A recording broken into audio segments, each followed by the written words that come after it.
Hi, hello, this is Mr. AI and welcome to my channel. Today we're going to implement a very tiny neural network for Synex regression problem. Let's start making imports. Let's start by importing Torch, and we have to import something called NN from Torch, which comes really handy while coding neural networks. And from torch.nn we have to import functional and some Python libraries which really helps in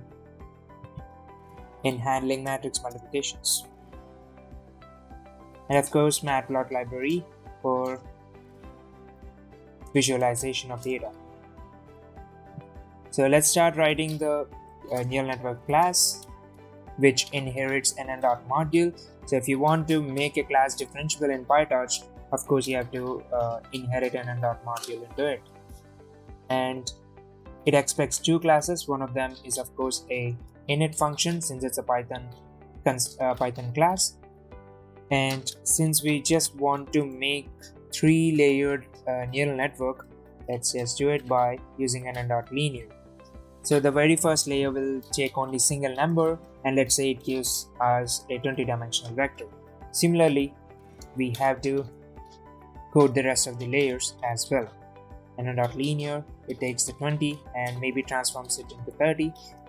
Similarly, linear 3 will take 30 and transforms everything back to one number, since our Synex is also of same dimension. And the second function that Pytorch expects is forward function.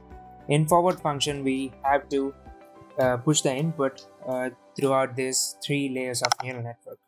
We'll start doing it by pushing x into the very first layer, self.linear 1 of x, and we just have to do the same thing 3 times.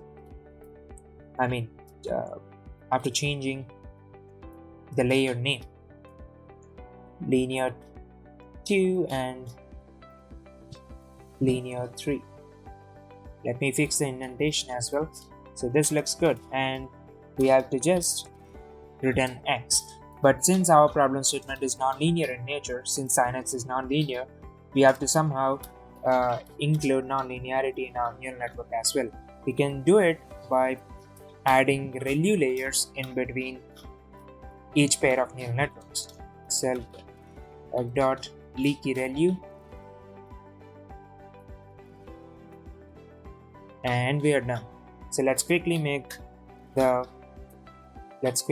object of the class that we have written just now, neural network, and let's run it. And let's cross check our neural network. Okay, sorry, since we are inheriting something, we have to call super function as well. Yes, it worked. So let's just cross check the process by printing neural underscore network. And this prints the class with the same name, and of course with the 3 layers with the corresponding input and output features that we have mentioned in the class. So we are good to go now. So our neural network architecture is done. So second thing is creating data. Since our problem statement is Synex, let's just sample some random numbers in -5 to 5. But what numpy.linespace does is it will sample 1000 evenly spaced numbers from -5 to 5. And now we just have to apply sign on x, and to simulate the reality, I'm just going to add a small part of random noise to our outputs. And we can visualize the data using plot.plot, and we can show the plot. As you can see, the data is too noisy. We can play around with this factor over here to control the noise. And this looks good, so I'll try to fit my neural network with this particular data. Now, since x and y are numpy arrays, not Pytorch tensors, we cannot go forward. Before going forward, we just have to fetch them into tensors, and d type, of course, it's going to be float. Similarly, we'll do the same for y as well. Torch.flow, and we'll run it. Now if we print the type of x and type of y, they are going to be torch tensors. Okay, since the data here is of really low memory, like it's very small, we can fit that into the RAM. But if we are dealing with something like images or text of gigabytes, then it's going to be hectic to load the whole thing in RAM, and eventually the RAM will crash. To avoid this process, we'll be using something called data loader in Pytorch. So let's just implement it. First thing is, since we have a pair of tensors, inputs and outputs, we can synthesize a dataset class using tensor dataset, which is in torch.utils.data import tensor dataset. And we can simply take that tensor dataset and push xy into it, which gives us a dataset class. And to make data loader out of it, we'll just use data loader class, which is again from torch.utils.data. And now in data loader, there are a few parameters that we can play with. One of them is batch size. For time being, I'm just setting it to 16, and you can of course play with it, but for this particular problem statement, I believe that there won't be any significant boost by changing batch size. Okay, so we just need a loss function and an optimizer, and we will be good to go. We can just start writing our training loop. So for loss function, it takes y true and the prediction,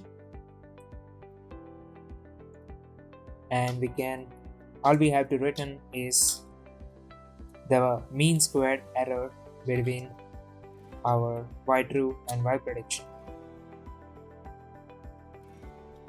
And of course we need an optimizer, which is again a gradient descent algorithm, which helps us to update our neural network weights.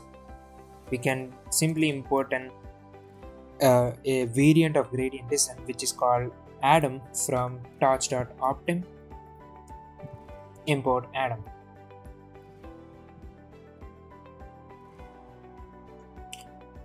And Adam takes two things. One is learning rate, which is 0.001, and before learning rate, it takes the model parameters. So here we can just input neural network dot parameters. So the optimizer has to be aware of what parameters you want it to update.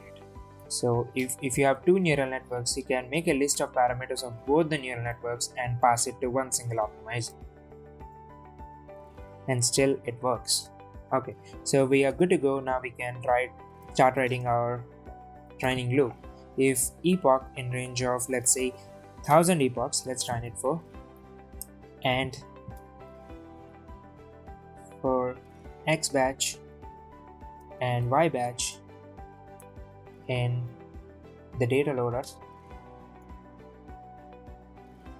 just to have some neat representation, I'm just creating a progress bar using tqdm. From tqdm notebook, import tqdm, and after pushing it to the progress bar, I'll enumerate it to get an index.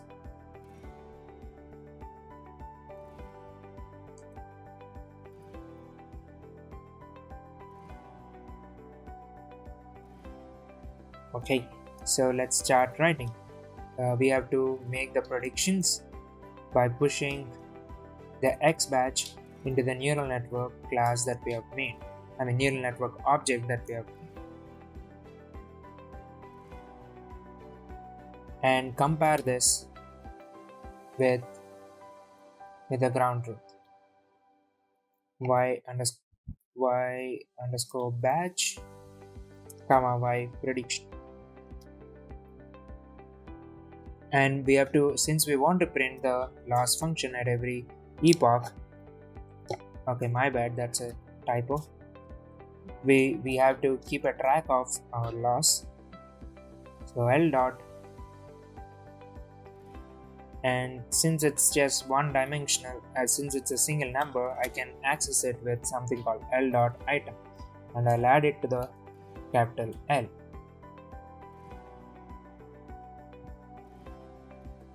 And finally, there are three important steps that we have to follow here. One is zeroing out the gradients. So every time when you run a loop, you'll be storing the gradients in optimizer and use them for updating the parameters that you have. But for the next iteration, you don't want the previous gradients to again getting updated with the same previous gradients. You don't want your gradients to get accumulated inside your optimizer. That's why initially you'll be zeroing out the gradients in the optimizer, then you'll use L.backward, where the backpropagation process is done and gradients are stored, and you can use optimizer.step to make the updates of weights. And let's just take the mean of whatever loss that we got, and we can simply print it by using the print statement. Let's make it a formatted string and epoch and corresponding loss by capital L and epoch number. Let's run it. Hope it won't throw any error. Sorry, it did. Okay, this is because it says there is a size mismatch because X batch is of 16 dimensional vector, right? Let me print the size of X batch. Yes, it's a 16 dimensional vector, but on the other hand, 16 is just the batch dimension and 1 is the feature dimension. So then Pytorch expects a 2-dimensional array rather than a single dimensional vector. That is why we're getting this error. So we can just get rid of this by reshaping the input X batch.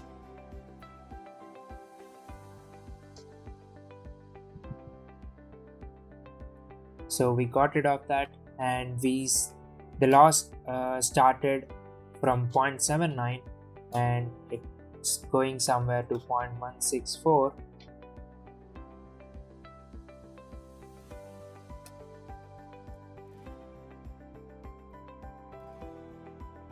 It's going to take a little bit of time to finish 1000 epochs that I have given.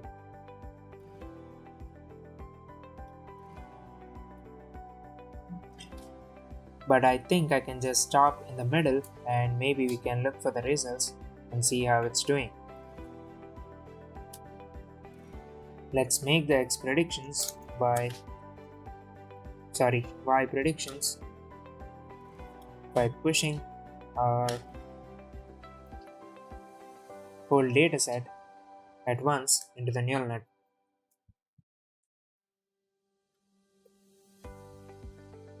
And you have to make it into a numpy array. So it's oscillating when it reached 33 or 34th epoch.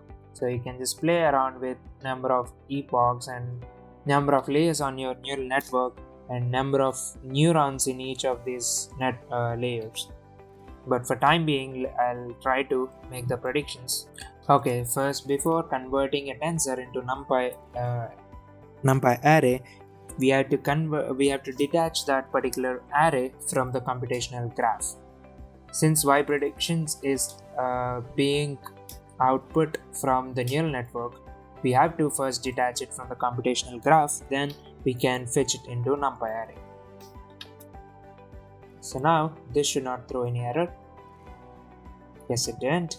And let's just plot our X and Y predictions. So it's a kind of able to fit it, but with more neurons and neural network layers, it's going to be even more perfect.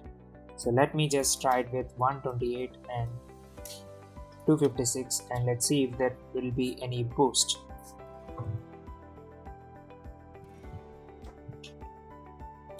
$256. So I have to rerun all the cells to train it again, to train the updated neural network.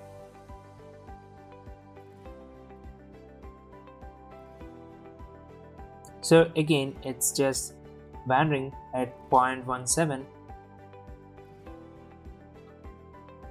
So maybe I'll stop and I'll see if there is any kind of improvement in the model's performance.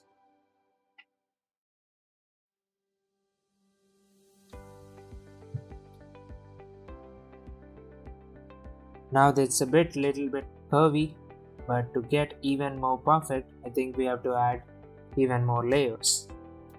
Let's try adding more and more layers.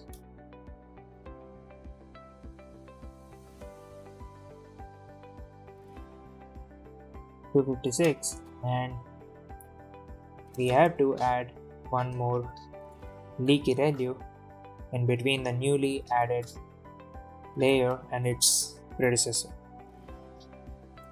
X equal to self dot linear 4 of X, and reducing the amount of noise that you add to your dataset can also help your model to fit the curve faster and accurately.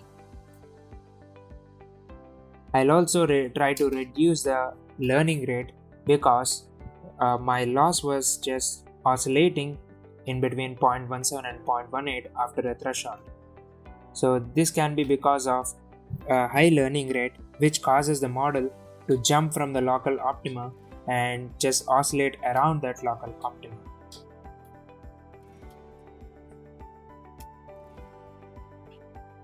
Okay, I have forgotten to rename this linear 3 to linear 4, which has caused the below shown error.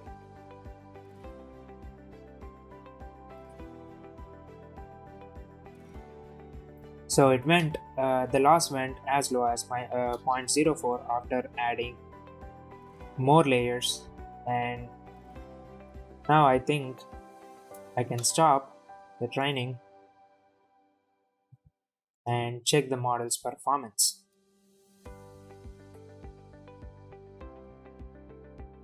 So as you can see over here, now it's really smooth. The fitting is very smooth, and I think if you can train it for long enough, then it's going to be even perfect. Since this is a very tiny neural network and the dataset that we have used is also really tiny, we might not be requiring any additional accelerators like GPU.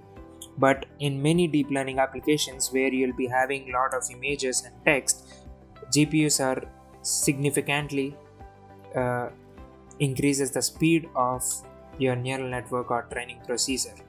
So I'll just show you how to train your neural network on GPUs as well. So first you have to enable the GPU in your Google Colab and then make few changes in your code as well. First thing is you have to create a device variable which will be just a string if torch.CUDA is available.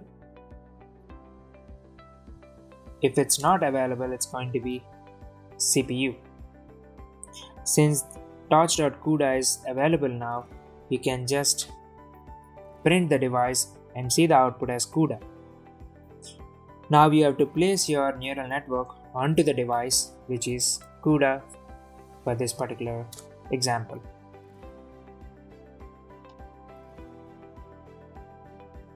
And second thing is you have to place every other tensor that you're going to operate with your neural network onto the same device. So there should not be two tensors on two different devices.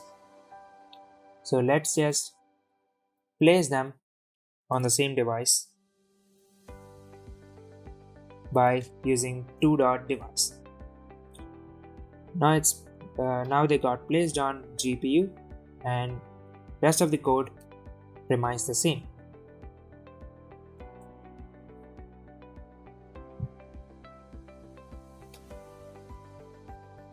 So in this particular example, we might not experience a huge boost, but when we are training even huge networks, then definitely GPUs are going to be really helpful. So let me just stop this and again go to the inference part. And there is one more change in the code where when you are converting your predictions back to the NumPy arrays, before detaching, you have to place them onto CPU.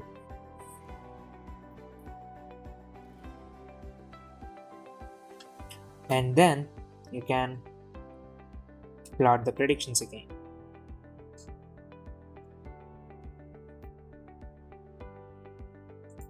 We have to place our X onto CPU as well and fetch it into the NumPy array. This is how we train our neural network on GPUs. Stay tuned for more neural network tutorials, and do subscribe if you're not a subscriber, and share the content with your friends and family if they are into deep learning and machine learning.